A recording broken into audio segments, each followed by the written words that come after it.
Saregama Karwa 2.0. Hi, my name is Alpa Kapadia Teli. I'm a leadership and life coach.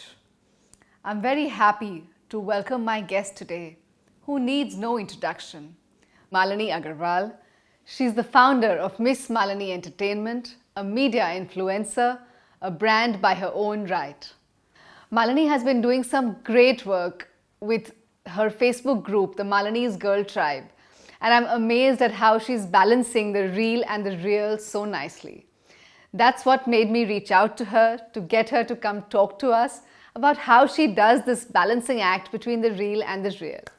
So Malini, are you ready? I am. Thank you for that wonderful introduction. I need to call you out more. So my first question to you, Malini, is we usually joke and we tell people, I wish your life is as good as it looks like it's on Facebook and Instagram. And you're so much out there. Do you see people's lives really as good as they make it out to be on Facebook and Instagram? And how much of photoshopping or editing do you see? And I don't mean only in terms of photoshopping, in terms of images, but even in the whole deeper context of projecting your life to be something else vis-a-vis what it is. So thank you so much for having me. It feels really special to be on the other side of the camera, but I'm really excited to share with you what I think. So I know there's a lot of flack given to people about, you're living this perfect life online and these glossy pictures and all these filters, but I think everyone knows that social media is a curation of your life. You pick the best moments. If you look at it this way, remember when we used to take Kodak pictures and you only had 10 pictures in a reel, you would save them, for the special moments and when things happen that really meant something to you. So I think the thing that's happened, and I think the problem comes not so much from showing your curated life, I think it comes from people feeling like everyone's lives are perfect, which they're not, and I think we see it too. That, when I put out my life and I curate the things that I think are the best piece, I hope that people know that that's not the entirety of my life. And I think that if people were able to, from both sides, be willing to share some things about themselves that aren't perfect, and everyone who sees social media is able to understand there's a balance. I mean, I spoke to Deepika Padukone about this because she does her Live, Laugh, Love Foundation. And she said, I don't have a problem with filters and social media, but I think people need to be aware that this is not all life is about. And I think that's really the key. So Malini, we see that social media does tend to bring out insecurities, fears, and our own inner demons in a far bigger way than it would otherwise. What's your process in dealing with these fears, insecurities, and demons? What's your go-to process or go-to person?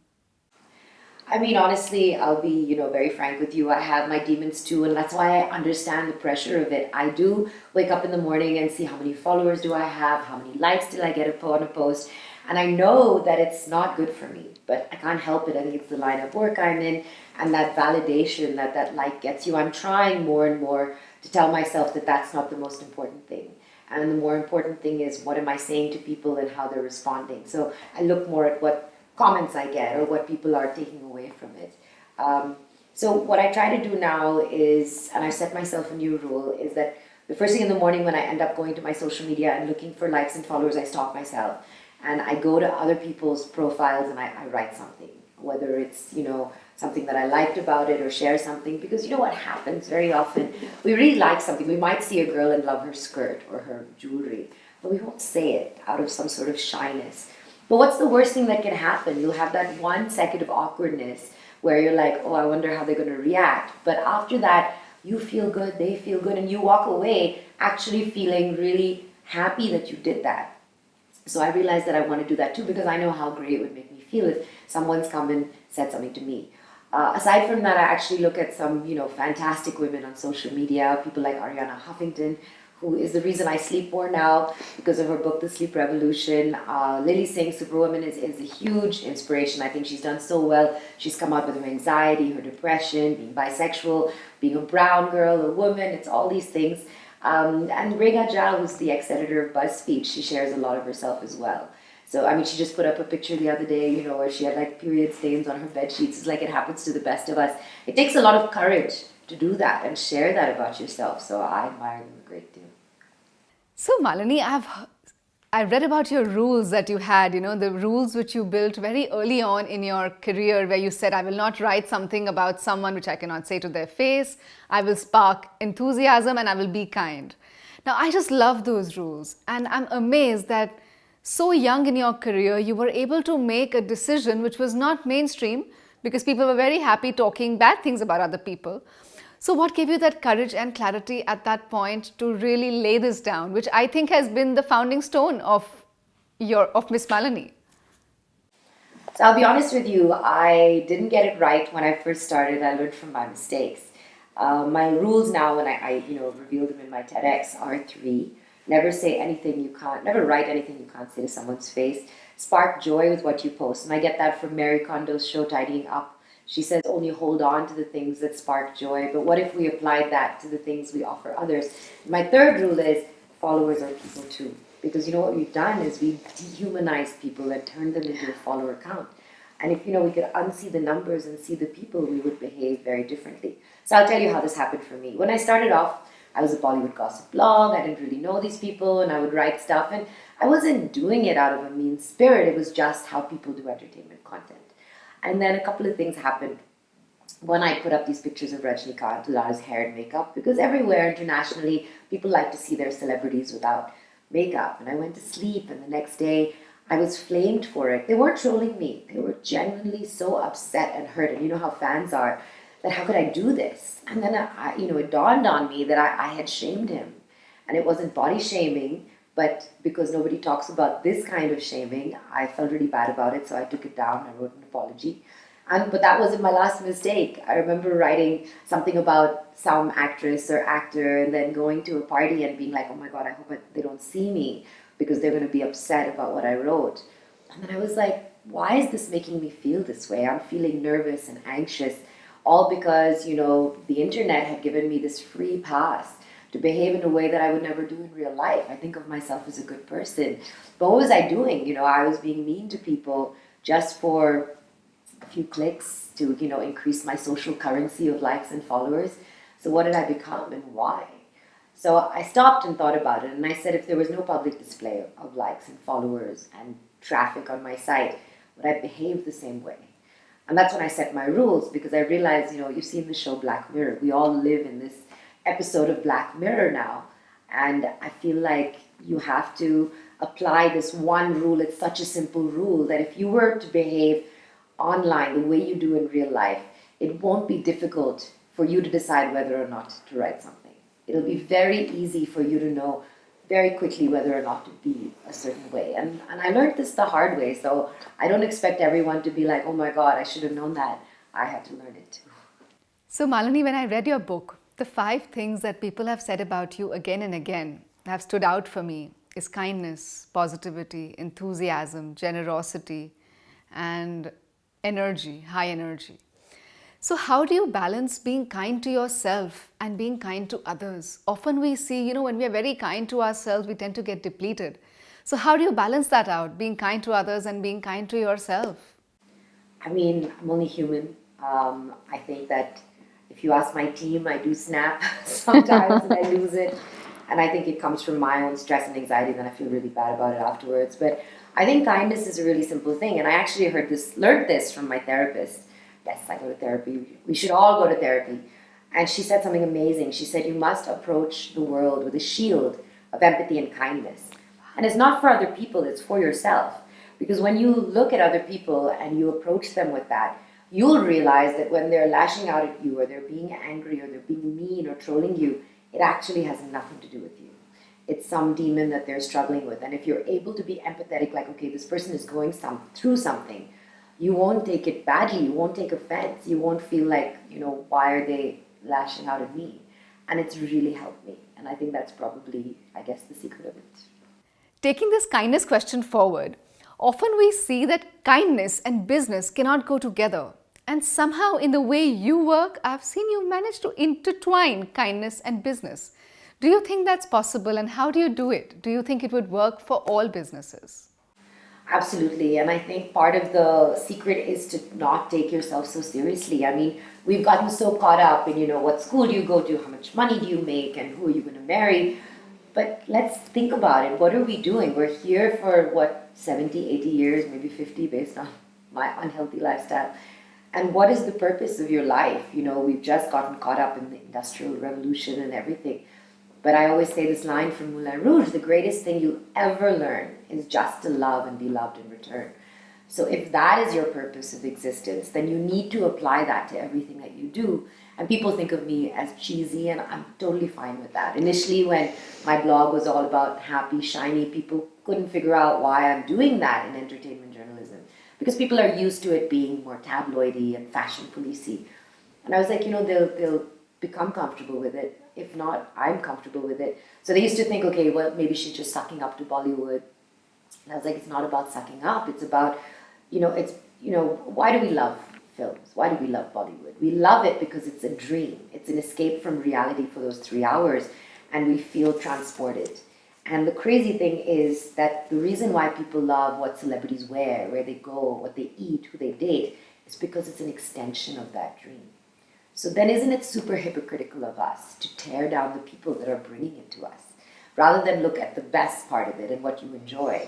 And if you put yourself in that position, it is so hard to do what they do. You may say you don't like a movie, that's fine. But to be in front of the camera day in, day out, do promotion interviews, it is exhausting. Like I do an iota of that, and I know how it feels. And if you ever put yourself in that position, imagine you've worked so hard on something, and maybe people didn't like it, but how gutted would you be if you were so quickly discounted and people didn't say, okay, I see that you worked hard on this, it didn't work for me. And I think if you would just apply how you would want someone to treat you, even as cliche as that sounds, it makes a big difference. And I think that's why business and kindness can go hand in hand. And that's why I'm so happy so many more women are coming up as CEOs, because women bring a layer of empathy and kindness to a business, which is so needed now. Millennials today don't want to just work for the money. They want to work for growth. They want to feel bigger about themselves. There's a thing happening where social consciousness is rising. We're becoming more aware of our own existence. And that's where the anxiety is coming from. It's like, oh my God, I'm suddenly aware that I'm on this planet. What is my purpose? I feel all alone because everything is from my perspective. It's like being in a movie, right? But you're the hero and everyone else is supporting cast. So what are you doing with your life? So I think all of this contemplation is leading to a feeling of I need to do more. I need to have some impact. I need to leave a legacy. And I think the businesses that will survive and leave a legacy are the ones that do it kindly. So the next one is, my next question to you, Malini, is when I met you at Brave, and that's the first time I met you, and that's the first time I came for any Malini Girl Tribe event. And I was amazed at the energy you had. You were talking to everyone like you knew them for years. The vibe was like that. And I was amazed at how do you have the energy to meet so many people and still have more energy to give. So what is your self-care routine? How do you take care of yourself? Because I see that people, when they are with a lot of people, they get depleted of energy, and it seemed to be giving you more energy. So is that really the case, or do you also take some time to, take care of yourself and spend some time alone to really nourish yourself before you can give out that infectious energy to the world? Honestly, the Brave was the best thing I've been to in so long. And I'm not just saying it because it was my party. It was incredible. Like, I did not expect so many women to turn up at 6:30 in the morning for dance, meditation, yoga, and a big fat Bollywood dance party. So the Brave was a breakfast rave. I was very happy with that name. And we didn't drink any alcohol. And we just danced around. And even my husband was shocked. He's like, wow, I can't believe 200 women came to do this.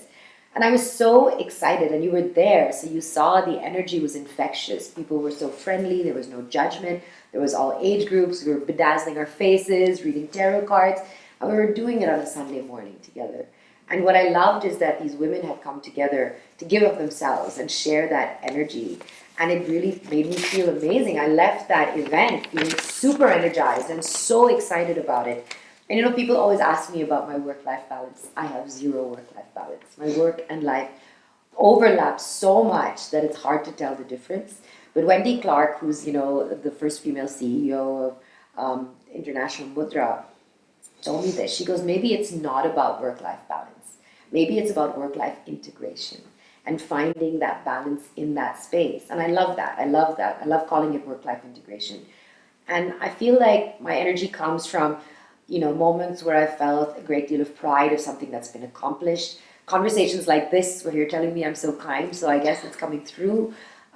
Just random moments where we crack up while I'm doing, hair and makeup or getting ready. We have those special moments just with my closer team.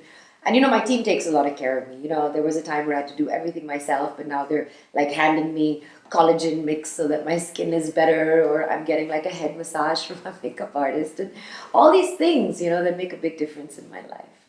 So Malini, you really started off with Bollywood and gossip and what's happening everywhere. And recently I've seen you getting very existential about, what is life and the deeper parts of life. And you've started coming up and showing up with a lot more vulnerability and showing up a lot more real on social media. Now that really endeared you to me because I'm a coach, and when I see people's online profiles and I talk to them about their intimate details offline, I know that there's a stark gap. And I also know that a lot of them are being affected because they are seeing so many other people so perfect, and they are feeling inadequate, not knowing that that perfection is not really perfect. So Malini, what do you have to say on this? What is your take about people projecting lives which are not real, and then the impact that is having on society at large, whether it's body shaming, whether it's color, whether it's racism, all kinds of things? The amazing thing is that people sharing of themselves is resonating now. So when you put up, or I put up a post about how I feel about something, like I put up one the other day about, I wish that I was a rock star. I wish I could play the guitar, and I wish I didn't wear sunglasses to the airport to hide my dark circles. And I realized that resonated, and I got so much love back. And those are the things that should get validation, not my perfect outfit and my glossy hair, because, that's where you really need it. And part of the reason people are putting up those picture perfect pictures, is because they're looking for validation for something that is making them feel incomplete.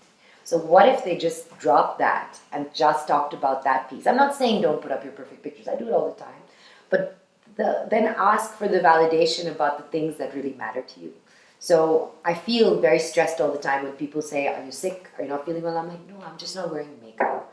So before you assume that, I'd rather you say you're not wearing makeup rather than you don't look well. And it really bothers me when people do that. I know it shouldn't. And I wish I would just talk about that rather than wear a lot of makeup and look for that validation. So I think that it's fair how it's happening. I think I understand why people put up those pictures and try to project that perfect life, because they feel that people will love them more, people will like them more. But I think people are getting to a point where they're willing to share what's hurting. And I feel very comfortable sharing it on the internet. And while people say that, oh, how come you're sharing so much of yourself? Even though you feel like, oh my God, what if you get trolled? I find people are more often kind than not, or maybe I've just been lucky that I'm finding that. And I think that's the reason Malini's Girl Tribe exists. I'm finding that especially there, that there's, so much love and so much camaraderie and empathy and kindness that you can share the saddest story and people won't be like, oh, so boring. They'll really throw love at you above and beyond. And I think that's the beautiful evolution of what's happening in the internet.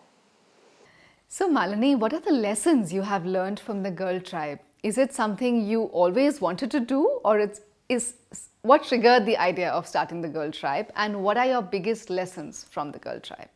So I have no patience. So when I hear about something and I get excited, I have to start it right away.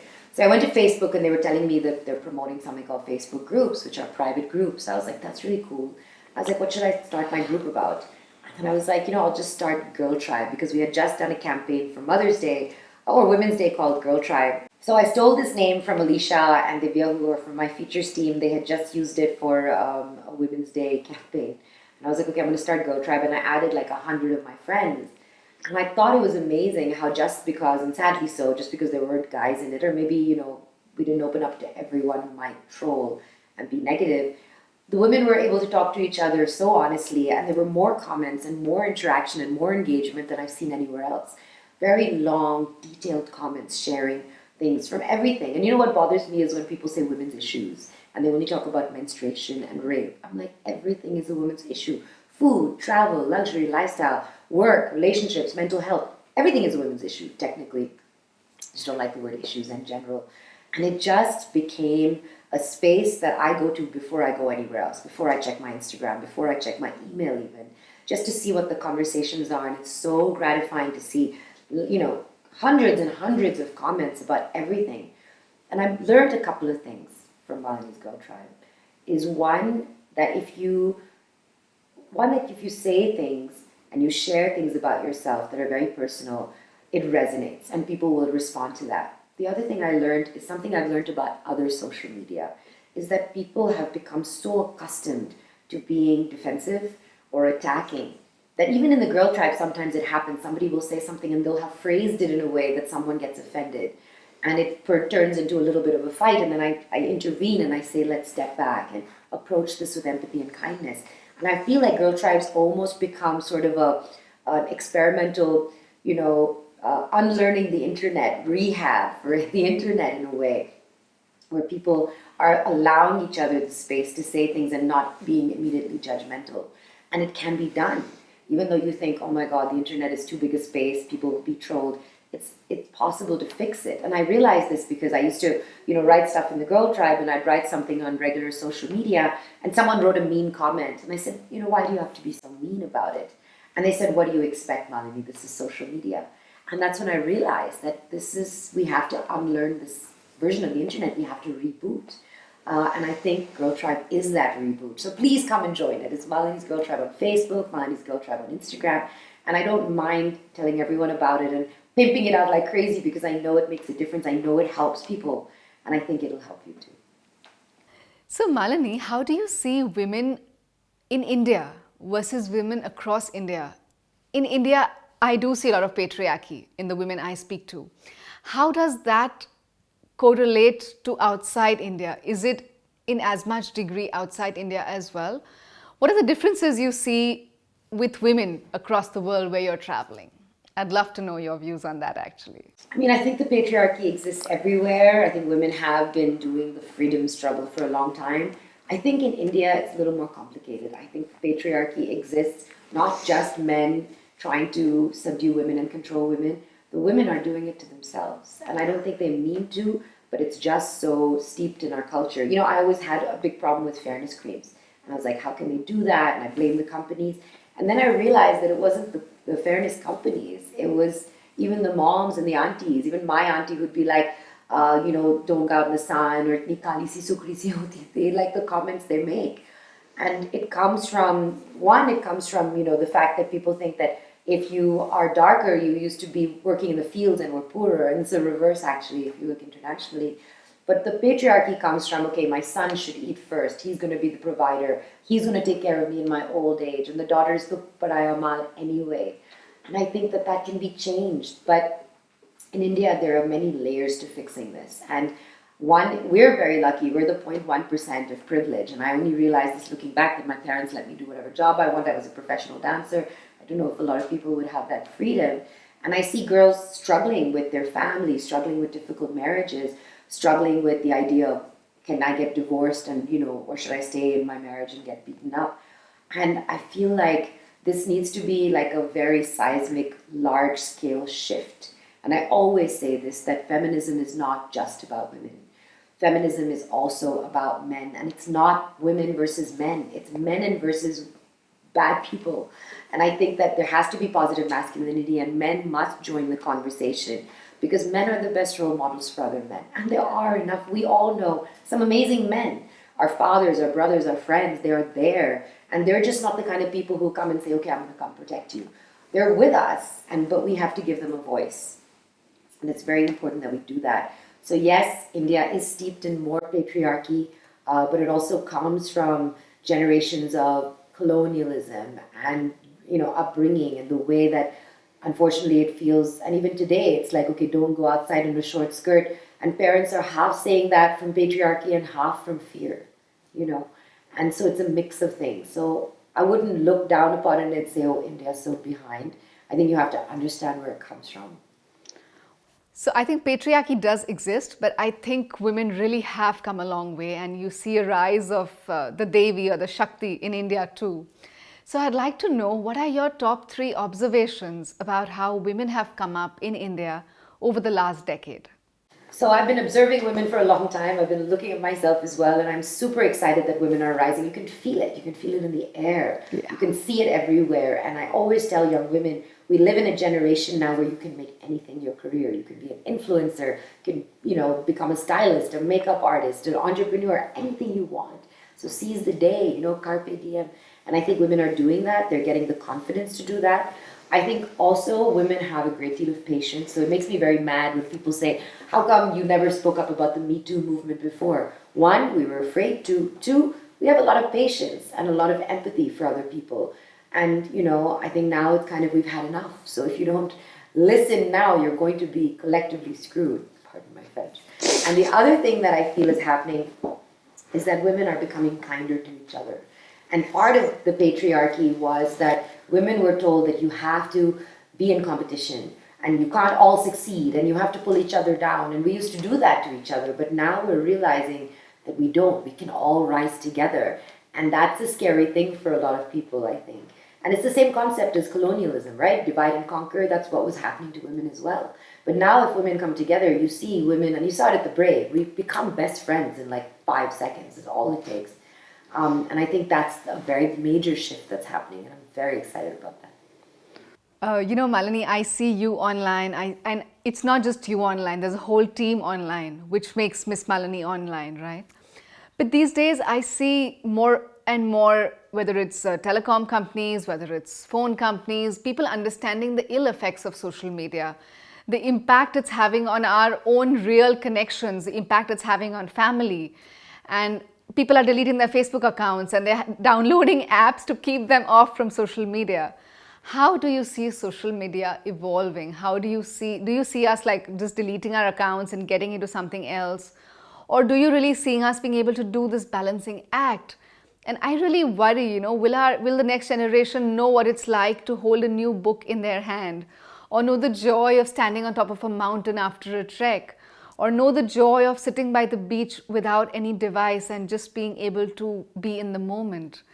I think a couple of things are happening. Like you said, the social media fatigue is setting in. It's becoming exhausting to keep up with your own social media, scrolling through everyone's perfect lives and feeling like, oh my God, my life is so shit. Even as a creator, and I have like this perfect life on social media, or imperfectly perfect, no makeup selfie, OOTD, great trip somewhere. It doesn't really reflect everything I'm thinking and feeling. I'm trying to make it do more of that. But I feel like there is a change coming.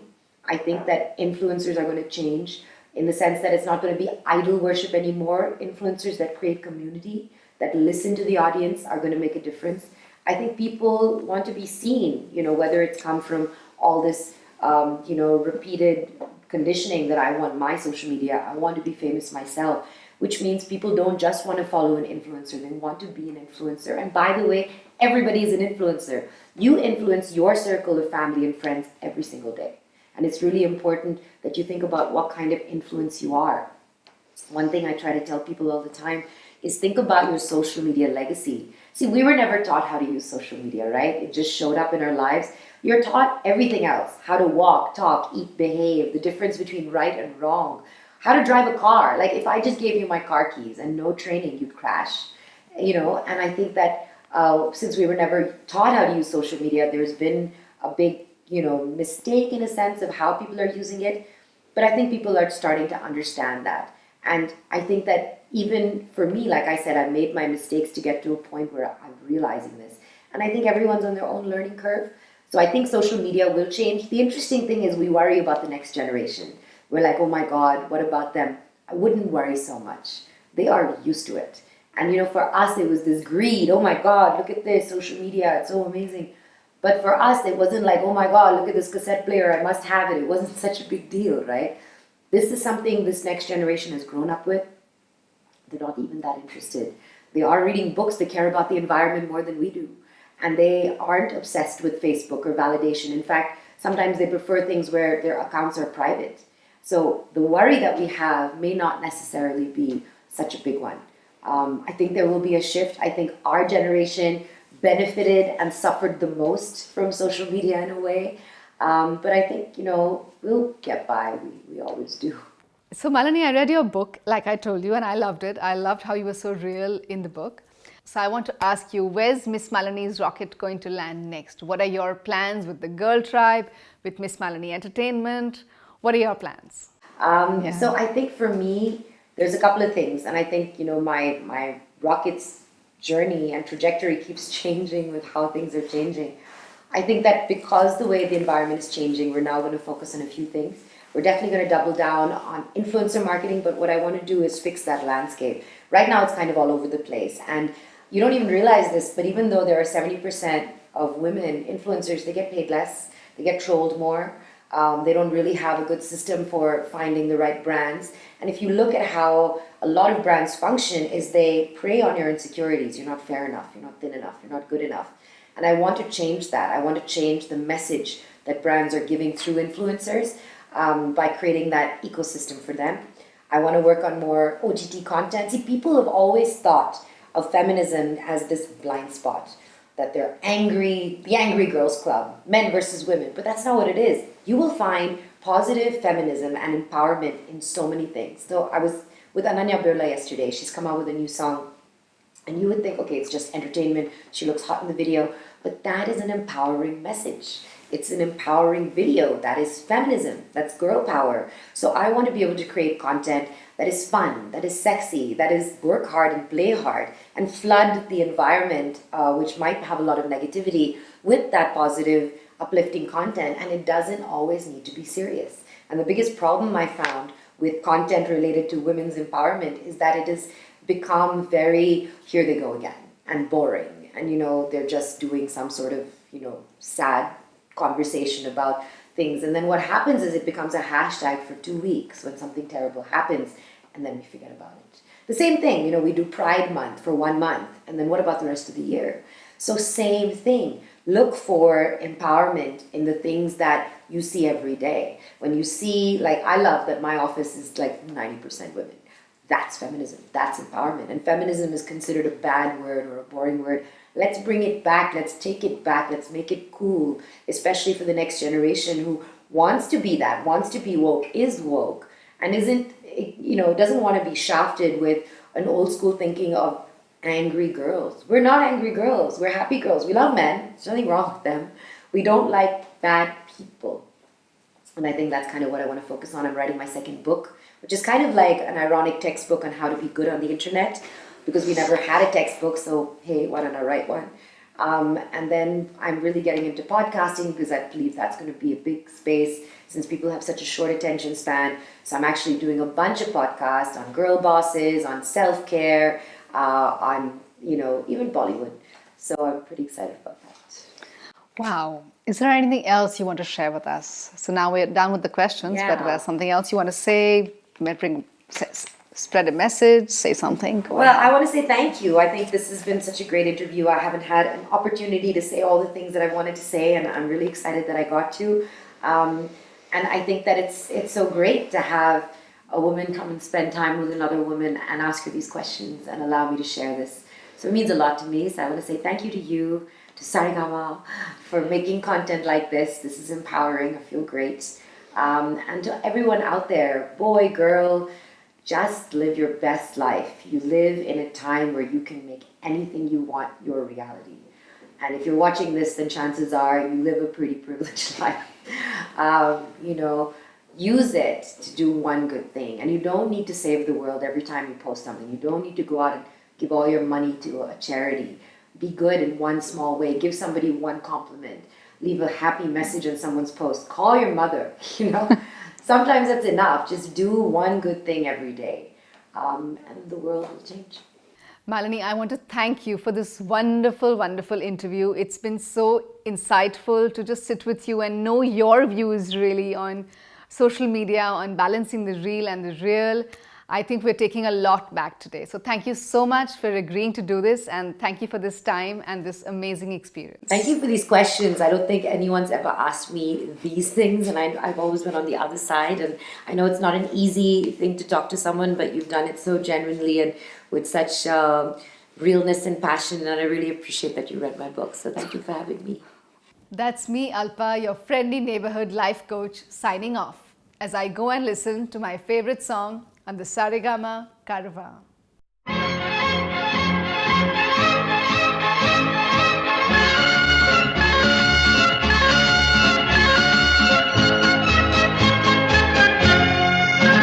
जिंदगी एक सफर है सुहाना, यहाँ कल क्या हो किसने जाना। जिंदगी एक सफर है सुहाना, यहाँ कल क्या हो किसने जाना। हाँ, जिंदगी एक सफर है सुहाना, यहाँ कल क्या हो किसने जाना। अरे ओले ओले ओ, ओले ओले ओ, ओले ओले ओ, ओले ओले ओ, ओले ओले ओ, ओले ओले ओ, ओले ओले ओ, ओले ओले ओ।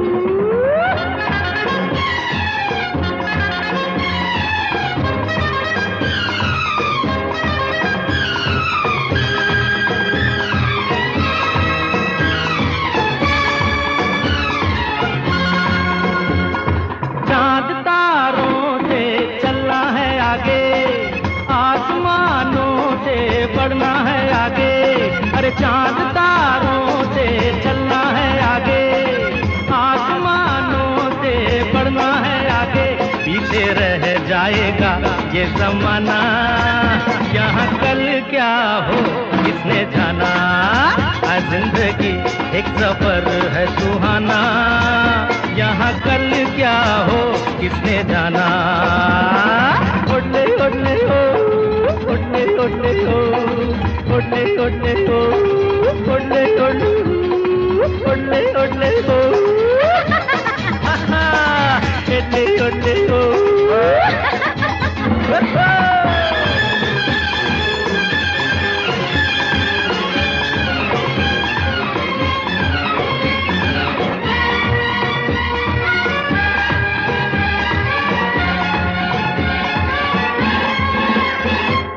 हंसते गाते जहाँ से गुजर, दुनिया की तू परवाह न कर।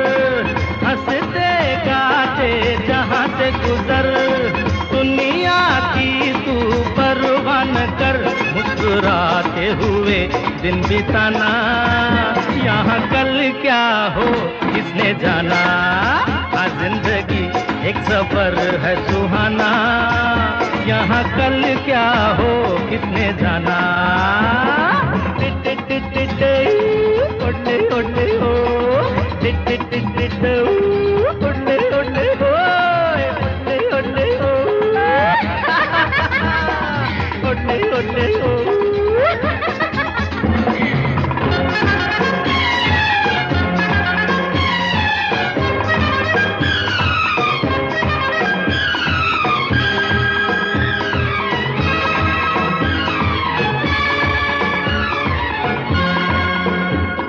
मौत आनी है आएगी एक दिन, जान जानी है जाएगी एक दिन।